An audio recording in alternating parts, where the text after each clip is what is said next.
Hello friends, আমি travel করছিলাম হাওড়া দীঘা তাম্রলিপ্ত এক্সপ্রেসে।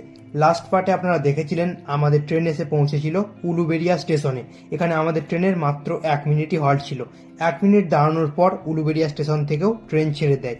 ট্রেন উলুবেড়িয়া স্টেশন থেকে ছাড়ার পর বেশ ভালো গতিতে দীর্ঘ সময় ধরে ননস্টপ চলতে থাকে। তারপর সকাল সকাল আমাদের রূপনারায়ণ নদীর সাথে দেখা হয়। সূর্যের আলোয় সকালবেলা রূপনারায়ণ নদী অসাধারণ দেখাচ্ছিল। কিছুক্ষণের মধ্যেই আমাদের ট্রেন এসে পৌঁছায় তার তৃতীয় হল্ট মেচেদা স্টেশনে। এখানে আমাদের ট্রেনের 2 মিনিট হল্ট ছিল।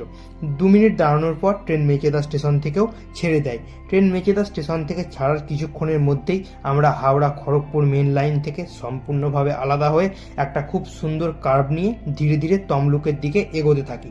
ভিডিওটা ভালো লাগলে একটা লাইক করে দেবেন। পরের পার্ট দেখার জন্য আমাকে সাবস্ক্রাইব বা ফলো করে দিন।